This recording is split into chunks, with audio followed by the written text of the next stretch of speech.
Hello, I'm Chris. This is Reality Shadow Ban. That portal still needs to be closing.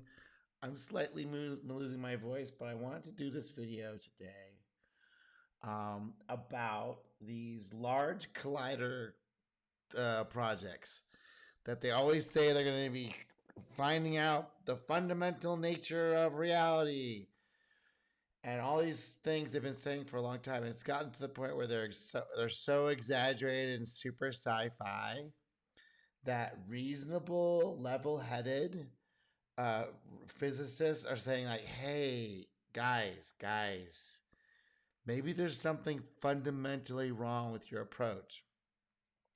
Now, I believe that there's two things going on. There's a group that does actually believe they're onto something and are just willing to keep going on with the mathematical analysis of the particle zoo. And then there's another group that says that is actually aware of this another way of thinking about these things. They've actually discovered another way a long time ago. That's the actual thing that's happening. It's not a particle zoo. It's more like just vibrations and pressure, harmonics, that kind of stuff. It's just like pressure mediation. It's like super simple math, not complicated at all. And this group is using this other group as the public facing way to keep the lid on the fact that they have this other thing going.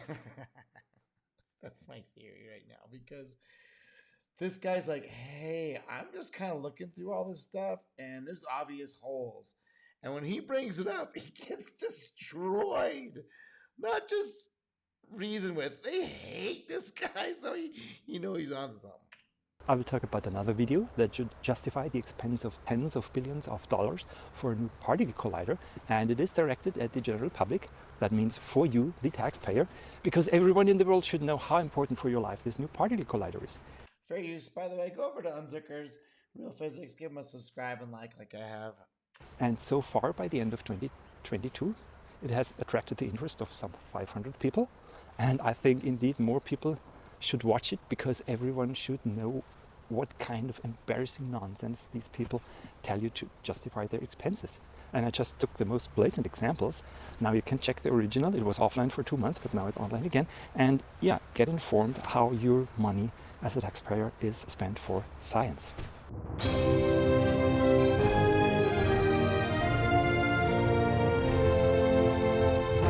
Welcome to Real Physics. Today I'm talking about a new collider. No, I'm talking about how particle physicists discuss the necessity of a new collider. And I mean, it's always fun to listen to these guys, but I didn't expect it would turn out that embarrassing. Now, this is a physicist talking like this. He's usually pretty mild, but he's like, these guys are just off their rockers. How all came about? You know, as a member of the German Physical Society, I get these emails with the announcement, and there was on October 6th this talk, Does the World Need a New Particle Collider and Why? I thought this is for me, by Hiroshi Majorama, and followed up by a round-table discussion about the necessity of the new collider, in which, of course, every panelist is on the payroll of particle physics institutions, so you can already imagine how controversial this debate about the new collider would pan out. But anyway, I think it's interesting to listen how these people justify this billion-dollar expense and how they react to questions at the end. The talk is not online any longer, but I let you watch some of the highlights. My title today is the Higgs boson, particle superhero. To begin with, Majorama calls the Higgs boson a superhero and Superman, and this is one of his slides. And is it really necessary that we resort to this intellectual level if we want? Yeah, see, this kind of stuff in a physics paper, I mean, it kind of says a lot about the modern state of modern physics, especially for these guys that want to build billion-dollar hardware. To get interested the public about fundamental physics, I don't know. But now let's listen to what he said. So what physicists do is actually something very simple. We look at the night sky just like a little kid and start wondering some deep but simple questions, like how did the universe begin, what is its fate, what it's made of, what are its basic laws, why do we exist, where do we come from? Well, none of these questions will be answered by a new collider or have anything remotely to do with it. And the story today really has to do a lot with this question, why do we exist? Well, humankind in 2022 didn't know why they exist. No, not at all. Not because of physics results and not because of biology and evolution and all this. No, no, no, no. But the new particle collider will tell you. This Yeah, see, this is the kind of stuff that makes me think it's a major boondoggle and some sort of money laundering operation, because this is not what it's for. a question used to be part of the philosophy, maybe. Well, particle physicists are talking in a manner worse than the worst philosophers about this, but again, this is highly misleading. And this is the picture of the Big Bang. You can So anytime there's something misleading, right, my little sensors go up, because when I was growing up, there really wasn't much of this stuff in there. It was really hidden, and hard to detect. Most of it was like, here's the thing, and the fact you're just interested, they're like, oh, you're interested in this? Wow, okay, cool. So there's like no attention around it. There's like no money in it. It was like the stuff that was publicly seen. Of course, the military stuff always had unlimited funding, but like they weren't. It wasn't this overhyped thing, and it wasn't this oversimplified thing either. It was like, here's what it is, and we're not gonna pull any punches. So try and catch up. actually see it in front of you. Well, apart from this statement being nonsense, it's amazing how brazenly these people take all kind of scientific results as if they had contributed to it. Only hydrogen and helium were made in the Big Bang. But for your body, you need calcium for your bone, iron for blood, you need to breathe oxygen. Where did they came from? It turned out that they were actually made in stars. So this is something we have learned rather recently. This is something you have learned recently. I guess this is a result from 1952, the B-squared FH famous paper. Okay, it was a little wrong. And again, I mean, how dare you to assign this result to particle physics? It has nothing to do with it. Dust made of elements like oxygen and calcium and iron already in the dust that eventually hit each other, stuck with each other, developed to build a rock, and that's our planet. So that's how we came to exist. Okay, quite a ridiculous statement, but Wow, that was a lot of jumps. again, they're taking the results of astronomy and sell it if it was theirs. Interestingly, besides the Higgs, he does not mention a single result of particle physics of the last decades, probably not to remind the audience from its uselessness. And that's what my friends in Japan have done by building this huge water tank called Super Kamiokande. And they even managed to take a picture of the center of the sun. Completely misleading, and it has Yeah. nothing to do with collider physics, sorry. But one thing you would notice right away is that there's some strange object in this picture. Galaxies are supposed to be round, maybe sometimes a little elliptical, but you don't expect to see something this much stretched out. But you see many of these things. This one is also very stretched out, that one is too, that one is too. How could there be such a strange shaped galaxies? Ridiculous.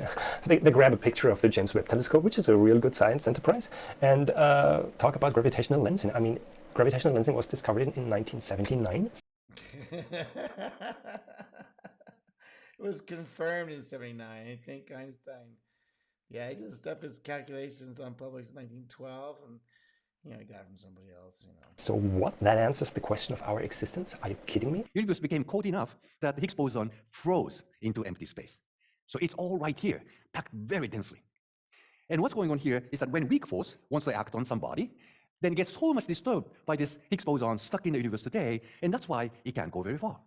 That's why stars would shine at exactly the right rate so that we can exist. This is also news to me. I mean, not the discoverers of nuclear reactions in the sun, not the pioneers like Eddington or Jeans or whoever explain why stars shine. No, the Higgs boson does. That's really news to me.